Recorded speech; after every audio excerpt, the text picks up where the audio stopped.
جو لوگ اللہ پر ایمان لائیں، کہیں کہ ہمارا رب اللہ ہے، پھر اس پر جم جائیں، ان پر فرشتوں کا نزول ہوتا ہے، نہ کوئی غم کرو نہ خوف، خوشیاں مناؤ جنت کی جس کا تم سے وعدہ کیا گیا تھا۔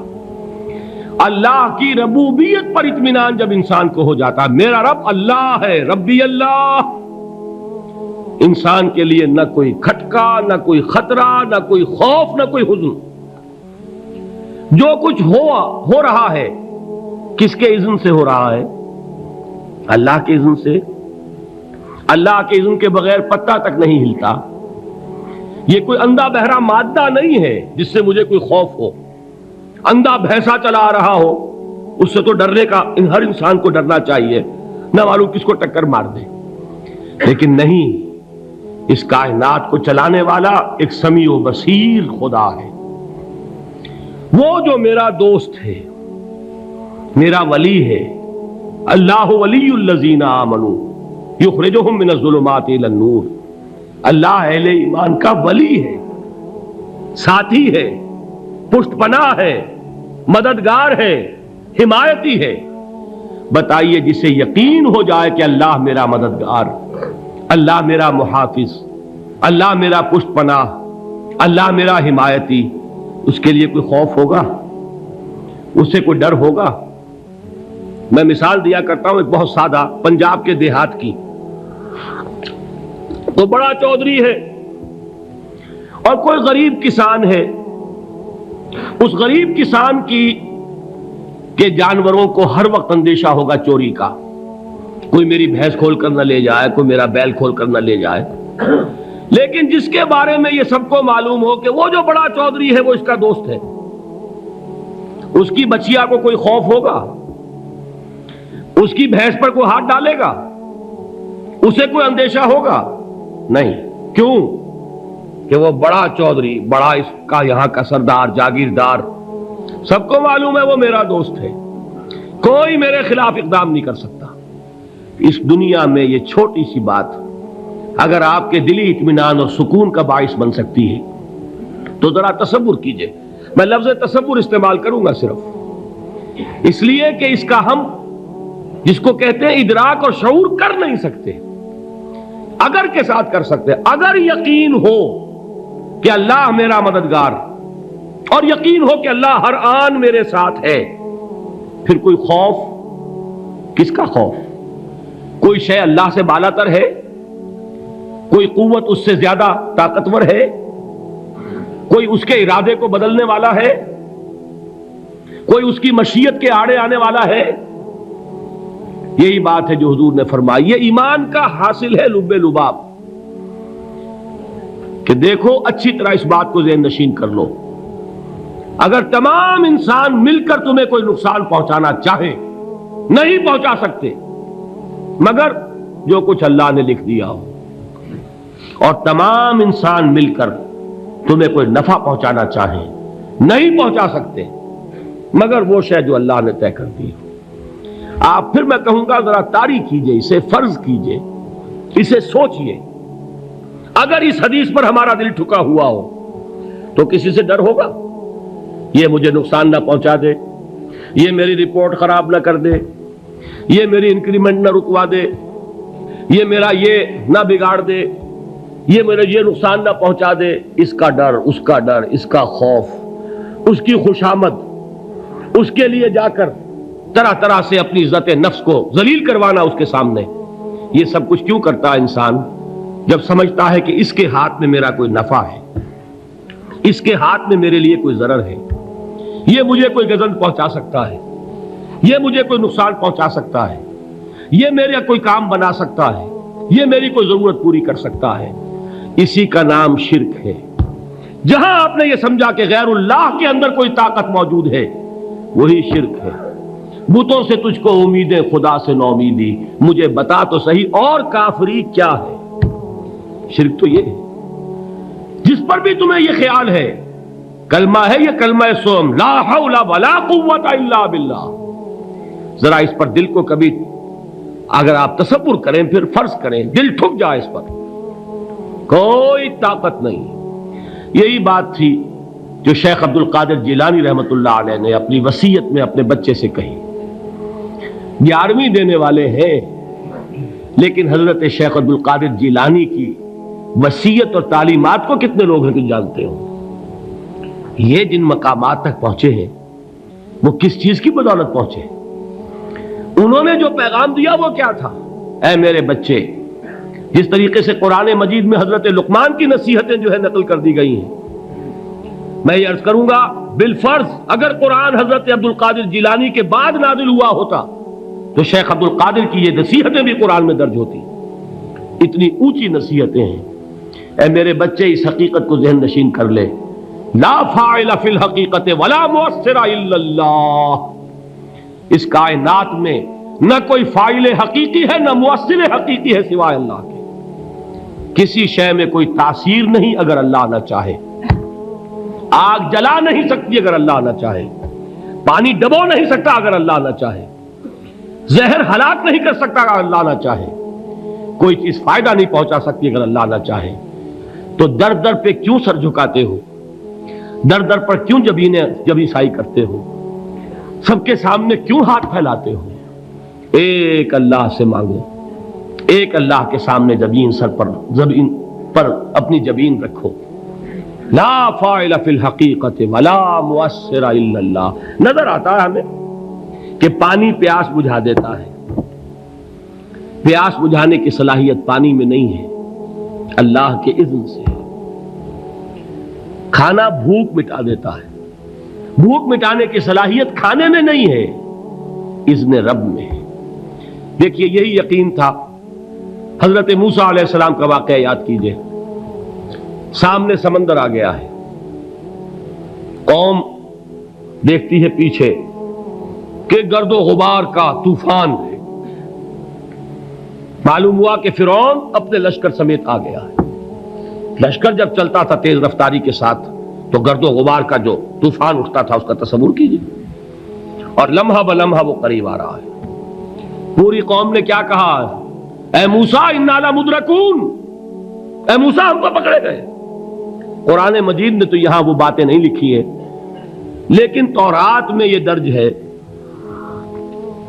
کہ بنی اسرائیل جھگڑنے لگے، دست و گریبان ہو گئے موسیٰ کے ساتھ. موسیٰ ہمیں یہاں مروایا لا کر، اس سے تو ہم ہی بہتر تھے.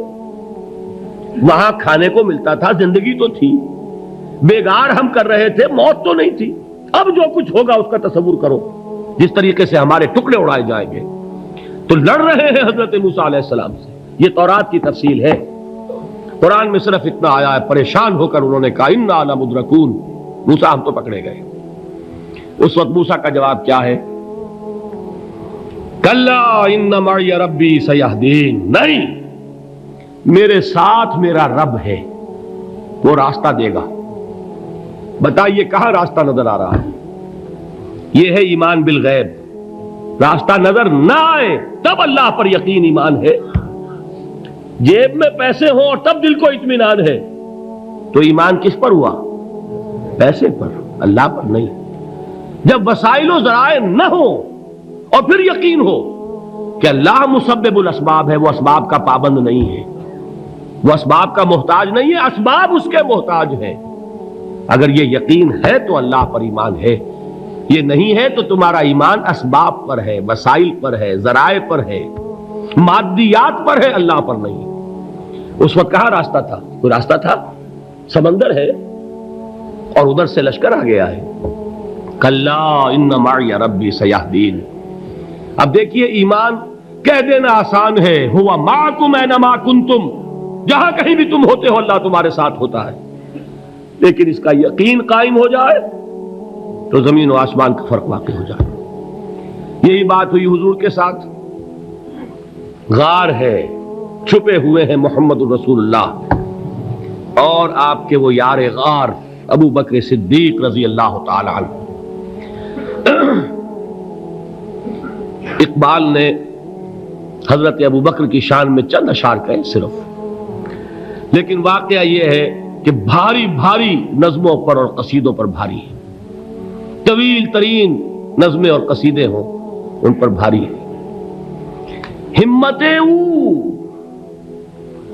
ابو بکر کی ہمت جو ہے کشت ملت را چو ابر، جیسے بارش سے کھیتی اپجتی ہے، ابو بکر کی ہمت اور عزیمت اس امت کو اسی طرح سینچنے والی ہے۔ ثانیے اسلام و غار و بدر و قبر،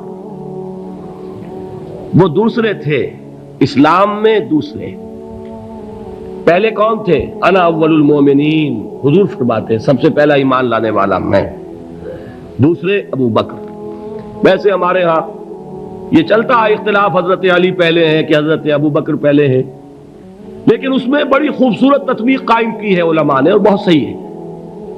چار کے بارے میں فیصلہ ہی مت کرو کہ کون پہلے ہے، ان کی ایک عجیب تقسیم کر دی ہے۔ آزاد مردوں میں، بالغ مردوں میں سب سے پہلے ابو بکر، بچوں میں سب سے پہلے علی، خواتین میں سب سے پہلے خدیجہ، اور غلاموں میں سب سے پہلے زید ابن حارثہ۔ بڑی پیاری تقسیم ہے، یہ چاروں ہی پہلے ہیں، ہر ایک کے لیے اولیت ہے۔ اور واقعہ یہ ہے کہ اگر زمانی اعتبار سے تعین ہوگا تو پہلے خدیجۃ الکبریٰ آئیں گی رضی اللہ تعالی عنہ، کسی اور سے بات کرنے کی نوبت بعد میں آ سکتی ہے، پہلے تو اہلیہ محترمہ سے بات ہوئی ہے، آتے ہی پہلی وحی ہوئی ہے، ابھی تبلیغ کا حکم نہیں تھا۔ کس کو بتایا واقعہ؟ ابھی اپنی نبوت کی تبلیغ کا تو حکم ہی نہیں آیا، واقعہ کس کا ہے؟ وہ خدیجہ کا ہے۔ جب کہا ہے کہ خشیت علی نفسی، مجھے اپنی جان کا اندیشہ ہے، تو کیا جواب دیا خدیجہ نے رضی اللہ تعالی عنہا؟ وہ صدیقۃ الکبریٰ ہے، صدیقات جو ہے خواتین ان میں چوٹی پر خدیجۃ الکبریٰ ہے رضی اللہ تعالی عنہا، اور صدیق جو مرد ہیں ان میں صدیق اکبر ہے ابو بکر صدیق رضی اللہ تعالی عنہ، لیکن صدیقات میں چوٹی پر۔ جب حضور نے فرمایا خشیت علی نفسی، کیا فرمایا؟ کیا عرض کیا؟ کیسے تسلی دی؟ نہیں نہیں، اللہ آپ کو ضائع نہیں کرے گا، آپ غریبوں کے ہمدرد ہیں، آپ مساکین کے تکالیف رفع کرنے والے ہیں، آپ بیواؤں کی سرپرستی کرتے ہیں، آپ مسافروں کی خدمت کرتے ہیں، اللہ آپ کو ضائع نہیں کرے گا۔ یہ یقین ہے اس خاتون کے اندر۔ خیر وہ ایک علیحدہ بات ہو جائے گی۔ میرے دل پر حضرت خدیجہ رضی اللہ تعالی عنہ کی شخصیت کا بڑا گہرا نقش ہے، جو وہ کوئی اور ہی وقت اور موقع ہوا تو بیان ہوگا۔ بہرحال اقبال نے ایک مصرے میں جو چار اولیتیں جمع کر دی ہیں، ہمت او کشت امت را چو ابر، ثانی اسلام و غار و بدر و قبر۔ اسلام میں حضور کے بعد پہلے کون؟ ابو بکر۔ غار میں حضور کے ساتھ کون؟ ابو بکر۔ بدر کی رات اللہ کا رسول سربسجود وہ جھاڑ، وہ گھاس پھوس کی جو جھوپڑی بنائی گئی تھی، اور وہاں تلوار ننگی لے کر پہرا دینے والا کون؟ ابو بکر۔ اور اس حجرہ عائشہ میں محمد کے بعد سب سے پہلے دفن ہونے والا کون؟ ابو بکر رضی اللہ تعالی عنہ صلی اللہ علیہ وسلم۔ وہ جو معاملہ میں سنا رہا تھا غار ثور کا، حضرت ابو بکر بھی حضور کے خیال سے لرز گئے ہیں۔ آپ کو یاد ہوگا کہ جا کر پہلے تمام جتنے سوراخ تھے انہیں بند کیا ہے، ایک سوراخ رہ گیا تھا جس کو بند کرنے کے لیے کوئی کپڑا نہیں تھا، وہاں اپنی ایڑی رکھی ہے، تب کہا ہے حضور سے تشریف لائیے، اور اپنے زانو پر حضور کو لٹایا ہے، اور وہاں کسی موذی جانور نے کاٹا ہے، حضور کی آنکھ لگ گئی تھی اس وقت، اس بل کے اندر جو بھی بچھو ہے کیا ہے واللہ عالم، اس نے کاٹا ہے۔ اس کی تکلیف کی وجہ سے ابو بکر کی آنکھوں سے آنسو ٹپک گئے، حضور کے چہرے مبارک پر پڑے ہیں، تو حضور جاگے ہیں، معاملہ کیا ہے؟ ایڑی نہیں ہٹائی وہاں سے، مبادا وہ جانور وہاں سے نکل کر محمد الرسول اللہ کو کوئی گزن پہنچا دے، ابو بکر کی ایڑی ہے، جس طرح چاہے کھا لے، ختم کر دے، جان نکل جائے تب کوئی آنچ آئے محمد پر تو آئے، لیکن جیتے جی نہیں۔ وہ ہے ابو بکر حضور کے خیال سے۔ اس وقت حضور نے پھر اپنا لعاب دہن لگایا ہے، اور اس سے پھر آپ کی تکلیف ختم ہوئی۔ جیسے خیبر میں حضرت علی کی آنکھ دکھ رہی تھی، اس کو جو شفا حاصل ہوئی ہے وہ بھی حضور کے لعاب دہن سے ہوئی۔ تو بہرحال اس وقت انہوں نے کہا ہے کہ اے نبی یا رسول اللہ، اگر اس وقت ان میں سے کسی نے غیر ارادی طور پر بھی اپنے قدموں کی طرف جھانک لیا تو پکڑے جائیں گے۔ کیا جواب تھا اللہ کے رسول کا؟ لا تحزن ان اللہ معنا، اللہ ہمارے ساتھ ہے، کیوں گھبراتے ہو ابو بکر؟ یہ ہے ایمان باللہ، میرا مالک اللہ، میرا رازق اللہ، میرا محافظ اللہ، میرا مددگار اللہ، میرا پشت پناہ اللہ، میرا دوست اللہ۔ یہ دوستی ہے اللہ کی جو لب لباب ہے، حاصل ہے ایمان کا، اسی کا نام ولایت ہے۔ اولیاء اللہ کے سروں پر سینگ نہیں ہوتے، جس کے دل میں ایمان راسخ ہو چکا ہو وہی اللہ کا ولی ہے، جسے اللہ پر یقین ہو چکا ہے وہی اللہ کا ولی ہے، جسے یقین ہے اللہ میرے ساتھ ہے، میرا مددگار، میرا پشت پناہ، میرا ساتھی، میرا دوست، میرا محبوب، میرا محب۔ اللہ اہل ایمان سے محبت کرتا ہے، واللہ یحب الصادقین، ان اللہ یحب الذین یقاتلون فی سبیلہ صفا کانہم بنیان مرصوص۔ اللہ محبت کرنے والا، اہل ایمان محبوب، اور اہل ایمان محبت کرنے والے اللہ محبوب۔ والذین آمنوا اشد حبا للہ۔ آپ تصور کیجئے جسے یہ رشتہ ایمان یا رشتہ ولایت حاصل ہو جائے، الا ان اولیاء اللہ لا